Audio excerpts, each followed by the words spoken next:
Hi, welcome back to Safe Space Talk. We are still in the midst of our birth bundle. So today, if you remember from last week's episode, we are getting to Mr. Eli's birth, and that is Miss Renee's second son Yes. and second baby overall. Mm-hmm. So before we get into that, you know what time it is.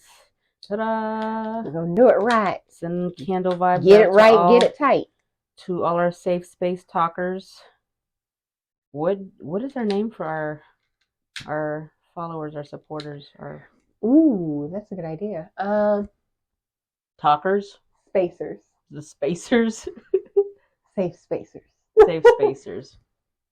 Or I don't know. You guys need to leave a comment Yes, and let us leave know. some comments and see what you guys should want to it be called. Let's see. Yeah. Safe. I don't know. Oh no. Girl, Throw us your ideas. Because Put them in the comments. What is it? Fanazis or what is Beyonce's? Bay people? Beehive. Beehive. Fenazi. Fenazi. I'm trying to get my life right. I'm obviously old, y'all. I'm not up to date with the new pop culture. Okay. Make sure I don't set my hair on fire either. Give us backstory. What year was Eli born? What was the situation? What was the support system looking like? What was the mental looking like? Totally different from the first one. Okay, well could be better. It technically is better. So okay. The tiniest bit of a recap, in case you didn't get to see last week's episode, like literally water broke on the way to court. Didn't have any idea what was going on. Boom, gave birth. This time we could not get pregnant to save our lives. Mm-hmm. Like, I mean, going like rabbits, chimpanzees, doing the most. Took us forever to get pregnant. And then we finally get pregnant. And I ended up having I had my normal pregnancy sickness. I wasn't really ill, I would say. But pregnancy was going along just fine. And then it turns out that whenever we have our ultrasound that there's 2 babies in there. And so it's like, oh, we've got twins. Mm-hmm. We're excited. There's heartbeats. Mm-hmm. Everything's going great. And then I went back to follow up again. And then that's whenever the doctor looked at the ultrasound and he looked and he was like, I'm just going to have you guys, I'm going to call one of my colleagues and just have him take a look at you guys tomorrow morning if I can get you guys in. And I was like, okay. Me, at the time being a nurse, mm-hmm. And if I'm not mistaken, I was labor and delivery at that time. I can't remember. Either way, I was nurse enough to know if anyone offers to send you somewhere by the next morning, not good. To get squeezed in. And so that doesn't always mean that for you guys either. So don't assume that. But in my head, even as an optimist, that's what my gut instinct told me whenever he did it. And so I can't read an ultrasound to save my life. I'm telling you, I'm still in the process of learning it because it's just 50 Shades of Grey, like each film. Yeah. But even just the planes, I took a whole class on radiology, ultrasound, basic ultrasound, and even just trying to sagittal plane versus coronal, and exactly. I'm like, all right, trying to flip it in my brain, like I can see that picture, and I know what that means. That's enough for me right now. Exactly, and that's so I'm looking at, and I don't see anything wrong. But anyways, we go to the next visit, and they do the ultrasound, and everything's going fine. And so then the doc comes in, and he's doing a follow-up ultrasound and asking us where we're from and so forth and so on. And so then he takes the ultrasound probe off and he sits down and he talks with us and he was like, okay, so I've got some news to share with you guys and I'm going to have you just kind of take a second to process it. You definitely have a healthy baby in there, but you also have a baby that has died. Mm-hmm. And so we went from everything was fine to I was just sitting there in shock and I didn't understand. And it was almost like in the movies, you know how like they'll say something and then they mute them out, mm-hmm. Like, but their lips are still moving. You don't hear any words, but you see mouths moving and like him and my husband were corresponding and I was still just sitting there. And so I remember thinking, what is this? This can't be right. This can't be right. And he thoroughly explained, everything that was going on.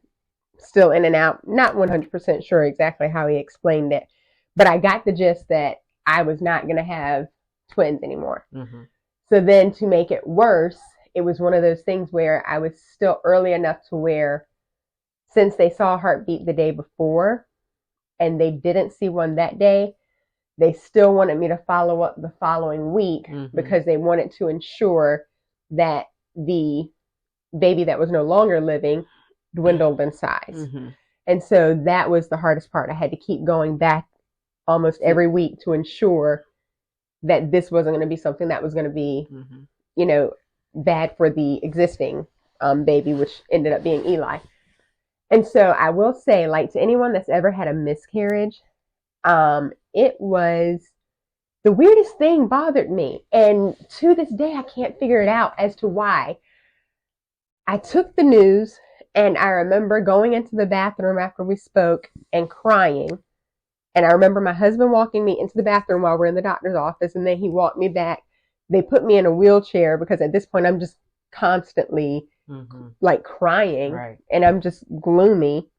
And it was like I just had I looked like a zombie. And then the weirdest part, we wheeled me to the door. And the staff, at this point, they all know. So all of them, it was almost like a Grey's Anatomy episode where like everybody was lined up in the hallway and they were just we're so sorry kind of thing. Yeah. And I took that just fine. But when they opened the doors, it was so bright outside. And I'm not going to cry whenever I say this, but every time I recap this story, it makes me cry. They opened the doors and it was so bright outside and I just couldn't understand. Like, it didn't make sense. I was like, how is it so pretty out when it's the darkest day I've ever had in my life? Yeah. Like, I was mad. I was like, it was supposed to be like it was in the movies. It was supposed to be dark and it was supposed to be gloomy and it was supposed to be raining outside and everyone's going to have a black outfit on and black umbrellas and everything. But it wasn't. It was sunny and it was warm and it was gorgeous and I just hated everything about it. And anyways, I got into the car. My husband called out and worked for the rest of the day. And then it was the responsibility of calling everybody and sending the text messages and not wanting to talk, but needing to inform people because the last thing you need now is everyone, all right, twin mom, how's it going? And so you're just trying to damage control. It's like I need enough time to process it. And so I want to say it was maybe 4 or 5 hours afterwards, because this was both our boys that we had prior to the marriage. They were both in school.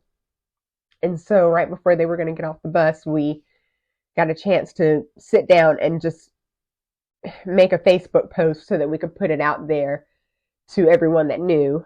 And then we just both hit send at the same time so that everybody that kind of knew us kind of got an idea before, all the people checked in and all of that stuff, because our pregnancy journey had just been, our coworkers were in on it at this point. Everybody was rooting us on. And so anyways, so that was a really big time behind it too. Like, like if it was, not saying that it was any different or any less for someone who had spontaneous, like just like, one month to the next.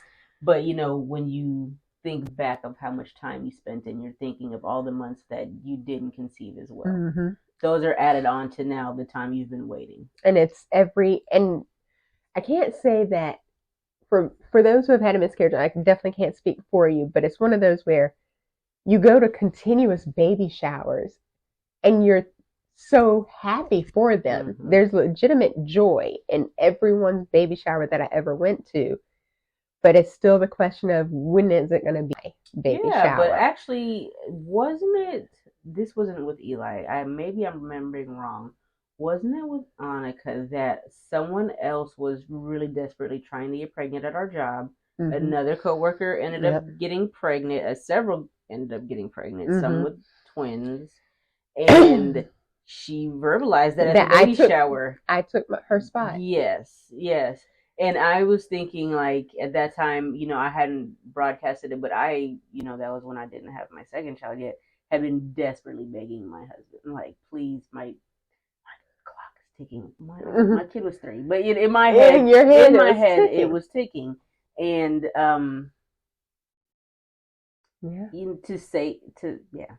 Okay, but moving on. Well, we'll still get to her because that's still we have an episode coming up on that. But either way, so the ditty on that, to kind of give you a foreshadowing, it's always a myth that pregnancy comes in 3s, especially like on labor and delivery. Right. Things always come in 3s. So usually if one person pops up pregnant, you start looking everyone's suspicious. Yes, everyone's suspicious until we get 2 more. Today? Exactly. Oh, you're sick today? Oh, your lips look a little pale. So if one pops up, 2 more show up. It's guaranteed. So we had it every time somebody popped up, 2 more. So we were on our 4th round of 3s, and this person had been trying to get pregnant. And then turns out that whenever I ended up revealing that I was pregnant with my next, this is Ani, she actually went around and told people that I took her spot. She took her flutter. Yep. Yeah. Because she was supposed to be the 3rd one this time, and I took her spot. Yeah. But maybe she was feeling how you feel with that, like getting invited to all these baby showers and not getting a chance to have it. Stuff, yeah. But so anyway, so I ended up finally. I don't think I emotionally recovered from the miscarriage, because it was one of those things where, note this, if anybody has a friend that wants to get pregnant, doesn't want to get pregnant, or she's 35 and she's never had kids, please note what I get ready to say. Everybody and their mother had a rationale as to why I should shut up and be grateful. Oh, well, at least you have another one. That's trash. Thanks. I was supposed to have 2. Mm-hmm. So just discount it, because it's like I was supposed to get a buy one, get one free, and they forgot to give me the free. Yeah. No. And then the second one, I actually had someone, and this is true story, and the person is a very sweet person, did not mean harm, but she was like, oh my God, I remember whenever I was pregnant and then I found out I was twins, I was so mad. I was like, oh my God, I don't want to have to deal with 2 boys. And I'm just sitting there like, a bit insensitive. But that was her way of consoling me. Yeah. So she was like, so be grateful that it happened, because I didn't want to have my twin boys, and I'm telling you, it was just rough with them the whole time. I was like, okay. Okay, but you still have 2 now. 2 live ones. That you can have. Live ones. And I was like, okay, well, I'm going to find the support through that. And then the other one was, well, at least it was like super early. So it's not like, it was painful, or you didn't have to pass anything. It wasn't a real baby. And so it's not like you had to pass anything or anything. I didn't have to pass anything, but let me tell you something that is very inhumane, that only a woman who's been through this, and if you've been through this, I hope you speak up and say something. When you have to go back week after week after week to watch your baby get more and more and more dead, it is traumatizing. Yes. You see your beautiful baby and then smaller. And it was just hard. So either way, even just the thought of carrying a baby that may no longer be viable is a lot for some people. Exactly. I know that for me, that would have probably been too much. Like, because I'd still look like I looked like it was too much going on in there. And so fast forward, so the rest of the pregnancy after that. So of course now it's, I don't know. Now you're on high alert. Now I'm on high alert, but to make it worse, it's like not early enough. It's not far enough along to where I could be doing dop tones and things like that realistically for myself at home. Like, so it's just a wonder. I hope I'm still pregnant. I hope this one's doing fine. But I grew really large compared to the fact that I had one. And so with Eli, it ended up being a lot of fluid that I developed, and I don't have a clinical rationale as to why. I guess just natural poly, or I don't know if it could have possibly been connected to the fact that there was a twin in there. Either way, I ended up having a huge stomach. So what do you think happened? Oh my gosh, no, yes. I had polyhydramnios, which is too much fluid. Yeah, but everybody's favorite thing. You're sure there's not 2 in there? Everybody. where I went. I think that did you lose it and say there were? Did you ever? Want to? I think once or twice I really did, and I felt bad because it was just days where I was too low to fake it. Yeah. I just didn't have it in me, and I was like, they're like, oh my gosh. And you're like, how shut far the hell along up. Shut up. Stop talking. And they're like, let me just be a person without a stomach. Yeah. And they're like, how far along are you? And then, of course, I'll say, I'm 7.5 months. And they're like, oh, wow. How many are in there? And I'm like, there was supposed to be 2, but I've lost one of them. And then they're like, and so, of course, now their mouth is on the floor, and now I've made it uncomfortable, and it's my job now to make the situation uncomfortable. So I'm supposed to say... No, let this be a lesson. Stop asking women about their pregnancies. Can this just be that little bling, like light bulb moment that pops up? Stop asking them when they're due, how far along they are, unless they want to volunteer this to you. Yes. Yeah, because the follow-up comments are never good comments. No matter what, it's either you're too big, or you're too little, it's always some kind of a criticism. It's not just like, oh, that's nice, enjoy your day. Exactly. As you walk out and just told me I was fat. Yeah. You know, like, or I'm way too big to have just one baby. Like, yeah, lady, I know I was supposed to have 2. Yeah. And so, of course, so that lined up with, prior to that, to make it even more interesting, after the loss, and then there was so much extra fluid. And by so much extra fluid, I mean the doctor that did the sonography that told me about the miscarriage at the beginning, by the time they ensured that baby 1 had completely kind of disintegrated and it wasn't going to be an additional body for me to birth, I had so much fluid, he actually asked me to come in for an ultrasound to do illustrations for magazines. Because it turns out that when they're doing ultrasound images, like to put in magazines, poly is very helpful because they have more of a field to look at because there's so much extra fluid. So then it went from me being so happy that I was pregnant, thrilled that I was having twins. We told everybody because we had been trying for so hard for so long, and we found out so early. And then I went through the miscarriage of that one, and then I was told to shut up and be grateful that at least, and he's in a better place. Please don't. Yeah. Please don't.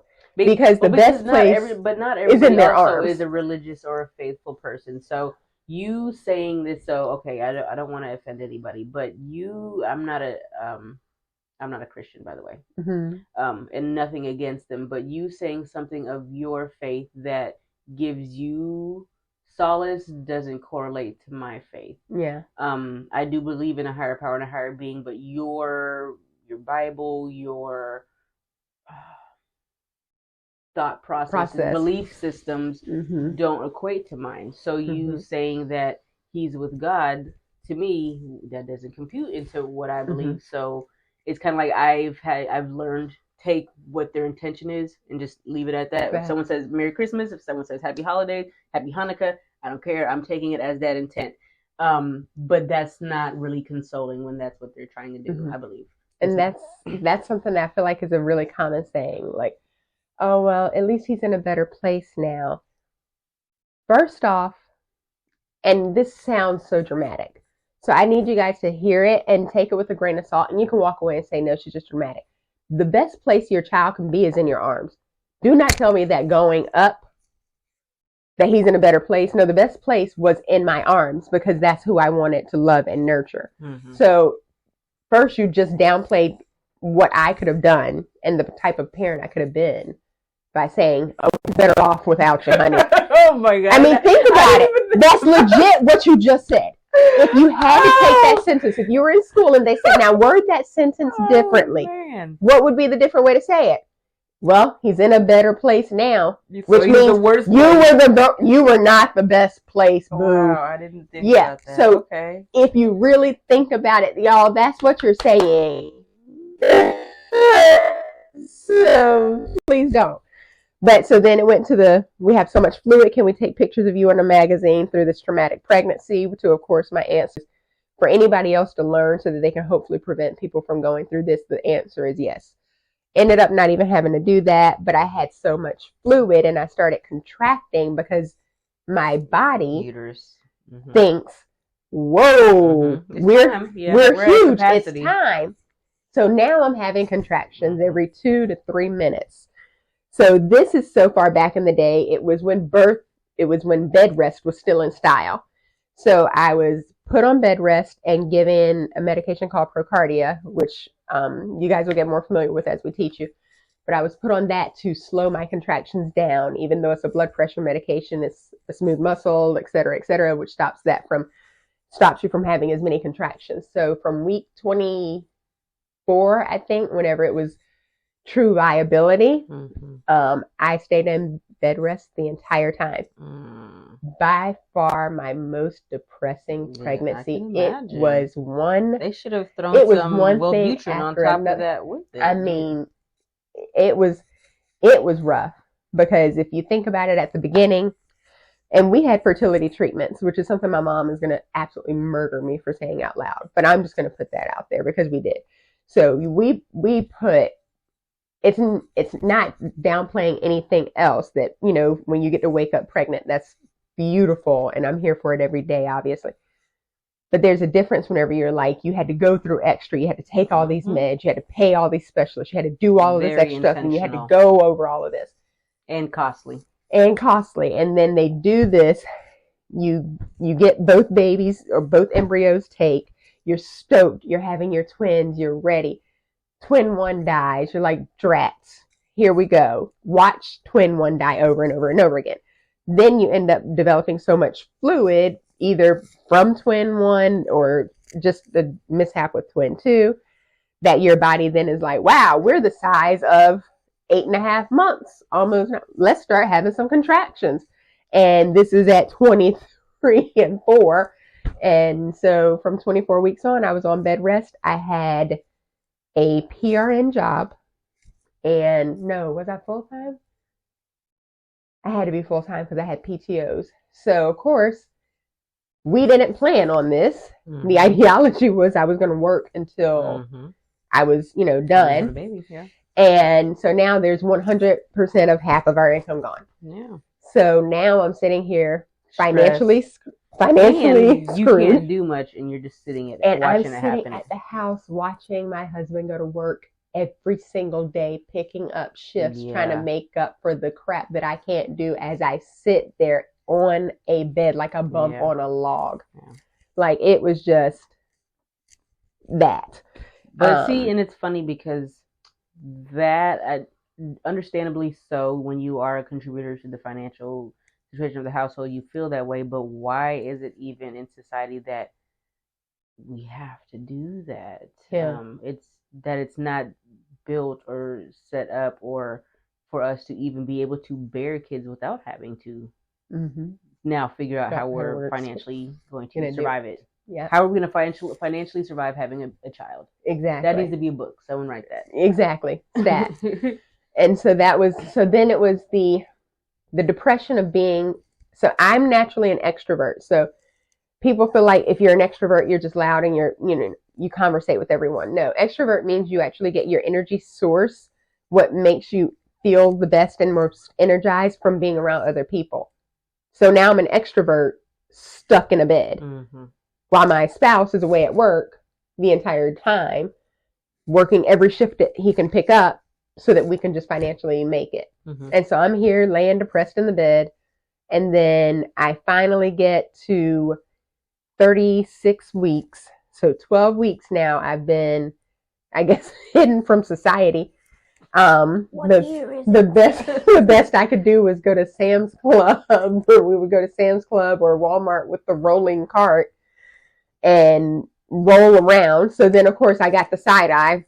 This lazy, look at this lazy ass. My first pregnancy, I had the wheelchair, the motorized, and my back was hurt, and I knocked over a whole case of Listerine. But I was eating cake at the time, so it just looked all bad. It was totally bad.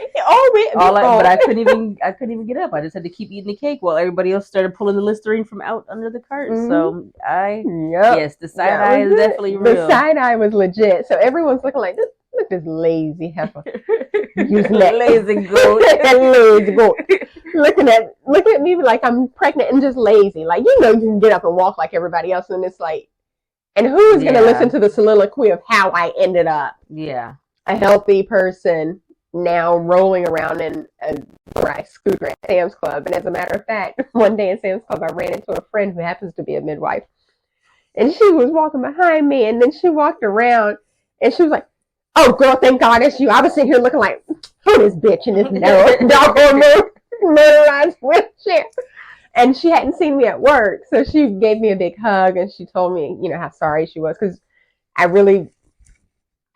people said it then, but then whenever I got put on bed rest, it was kind of like a short interval. So anyways, she got a chance to really say, I'm sorry, and give me a hug. And she was like, I feel so sorry. She said, I want you to know I'm even apologizing for my intentions, because I did look at you like, why are you in this motorized wheelchair? There's nothing wrong with you're pregnant, not paralyzed. Right. And so anyways, finally made it past that, got to the 36-week mark, and went back to work. I was stoked to go back to work, made it a whole shift and a half. And then I ended up back out of work because I was contracting so much, and then gave it another try, I think at 37 weeks. And that's whenever they were like, no matter what, at 37 weeks, we're just going to let you work because you're technically term. Yeah. We gave you a week. We gave you a chance to try to see if you were going to still be able to handle it. But they wanted to at least make sure I was 37 weeks. So then 37 weeks, did it again, and got back to work. And then bam, I was at work a couple of days, and then I had them. So I guess in the grand scheme of life, I know bed rest is no longer a practice. Mm-hmm. But it kept me going, because there's a difference. Like, I'm not developing all the prostaglandins in the world. I'm not cuddling. I'm not out around people. My hormones aren't really growing that great whenever I don't want to make it sound so dramatic, in exile, but you're by yourself most of the time. So it was one of those where my mom even basically took care of our older kids because I wasn't supposed to be running around after children. So I'm sitting here feeling like an invalid. I don't cook. I don't do anything. And how did that affect your mentality going into labor? My mentality going into labor was, all I could think about was, please don't let there be anything except Eli, because I can't do that too. Yeah. If I see anything else coming out, like, they better hide it. Yeah.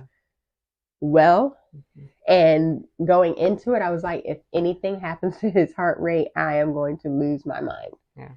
So it was a lot of fear going into it, but the labor went well. I had an amazing nurse that I ended up working with later on. I still work with her actually, and she's still an amazing nurse, but had a really good nurse that took care of me. And then water broke, and then he came right on out, and the birth was wonderful, and it was beautiful, and it was the first one that my husband had been a part of, even though he had 2 older kids, because he was in the Army with both of them.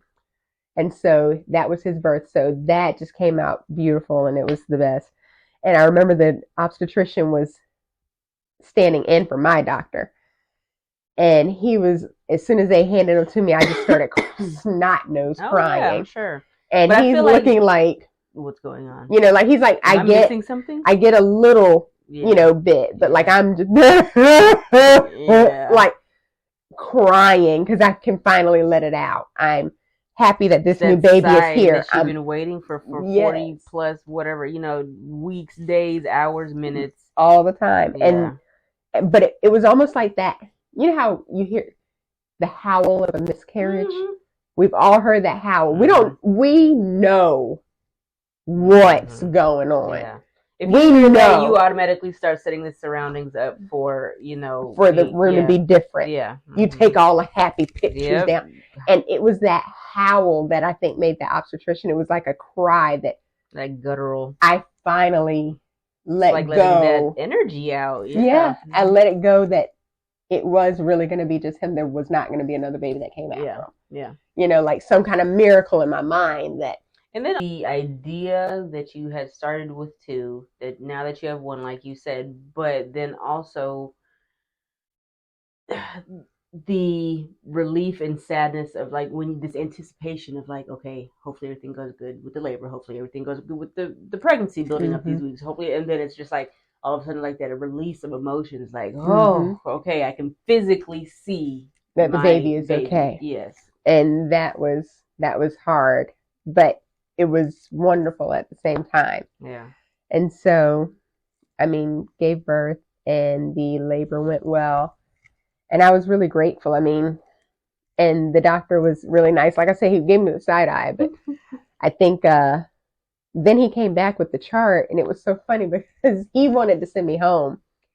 And my fingers are like, I've got the longest fingers. It's abnormal. I actually split my finger open one day at work, and the radiologist wrote on my x-ray, abnormally long finger, bones completely intact. I was like, unnecessary, but okay. Shade. Could have just said shady boy. Rude. But anyway, so I could check my own cervix. So I checked my own cervix before I got there. I mean, I might have been doing, like this number here. But nonetheless, I checked my cervix before I went to the hospital. I knew what it was. And he was like, oh no, you're only 3 centimeters. You can go ahead on home. You won't have this baby till Wednesday at least.